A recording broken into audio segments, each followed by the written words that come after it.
Violência estrutural é um conceito que o sociólogo Max Weber identificou lá no início do século XX, como sendo ações que decorriam do fato do Estado ter o monopólio da força. Mas esse conceito foi desenvolvido depois, foi trabalhado nas ciências sociais, né? Então ele não está mais restrito à ideia apenas do Estado, mas a ideia de que qualquer instituição ela pode gerar violências. Quando se fala violência estrutural, está muito mais ligada a essas violências que estão vinculadas à lógica estrutural de produção da vida, né?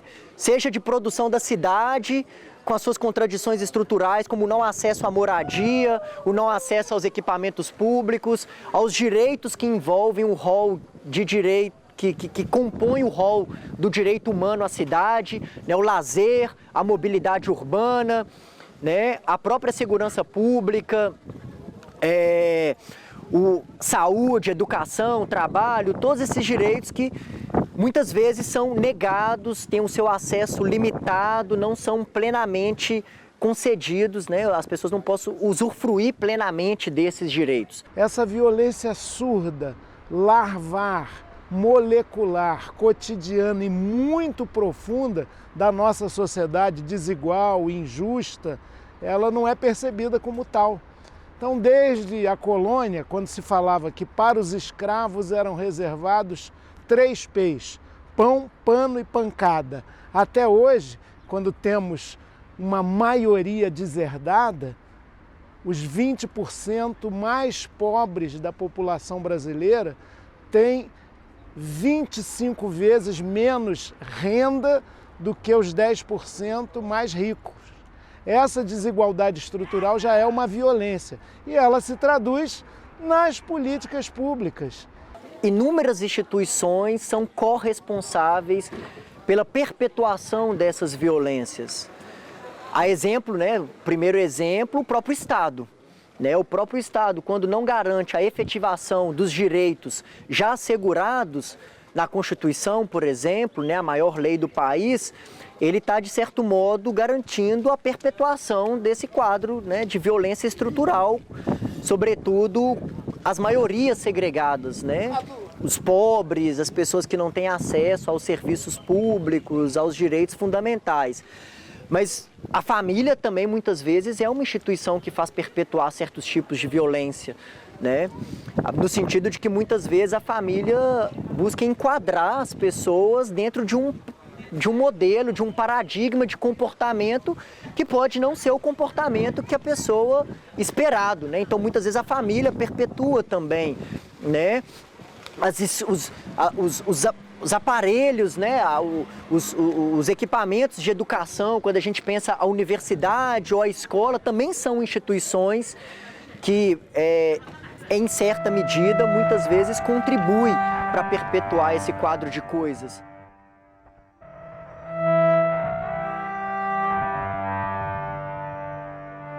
Vai, José. Vai correndo até a travessa, a avenida que já não tá lá, o campinho que jogou.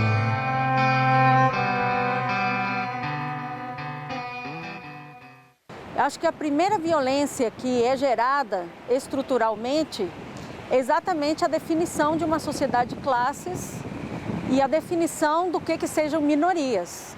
Ou seja, a própria definição de um grupo como minoria já é uma violência, isso já é uma violência. Se eu sou índio, se eu sou negro, se eu sou mulher, se eu sou homossexual, se eu sou morador de periferia, eu vou sentir essa violência de uma maneira diferente, eu sendo homem, branco, heterossexual ou com acesso à educação de qualidade, evidentemente, né? Então a violência estrutural ela não se reflete da mesma maneira nos corpos das pessoas. A gente está acostumado a pensar em violência o seguinte: fulano me bateu a carteira, fulano esfaqueou alguém no Rio de Janeiro, fulano roubou o carro de alguém no Paraná. Isso é uma violência, sim.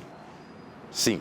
Agora eu acho que o sistema brasileiro determina a violência contra os desfavorecidos, contra as minorias, contra os que não têm proteção, contra os que não são, como eu, brancos e de boa família.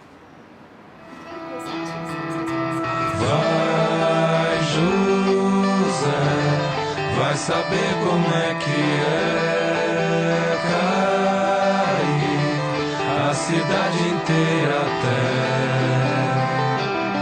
sumir, a cidade inteira cai, a cidade inteira cai,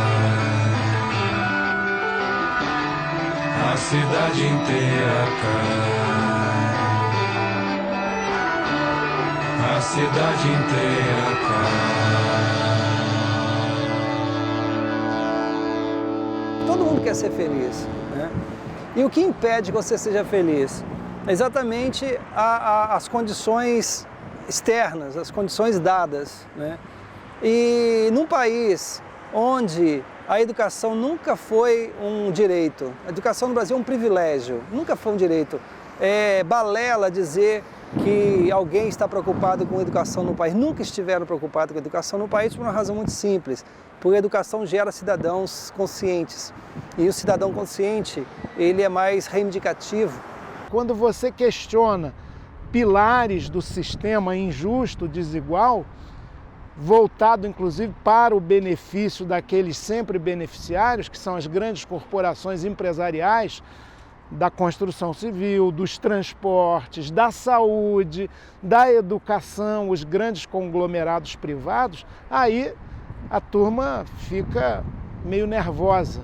Até porque eles são bancados em suas campanhas por esse sistema. Há setores da sociedade brasileira que se beneficiam, que querem cada vez mais. E para que eles continuem sendo beneficiados e tendo cada vez mais, é preciso que muita gente tenha cada vez menos, inclusive esperança de vida. Isso também é uma violência. Nós temos que nos anteciparmos a isso. Quer dizer, exigir mudanças estruturais antes que isso atinja cada um de nós. Porque ela vai atingir, é certo que vai atingir. Não adianta você fazer mudanças pontuais, por mais amplas que elas sejam. Não adianta você trazer para o mercado de consumo milhões de brasileiros, achando que isso é uma ascensão social, uma inclusão na classe média. Classe média é uma bobagem, é uma besteira. Isso aí você põe mais 10 milhões, menos 15 milhões, que na verdade é a turma que está ascendendo a um consumo. Enquanto não forem tocadas, e movidas, e mexidas, e modificadas as estruturas desse sistema que se baseia e sobrevive na desigualdade, no acúmulo, etc. Enquanto você não mexer nas estruturas, isso que é chamado de violência estrutural continuar sendo violento.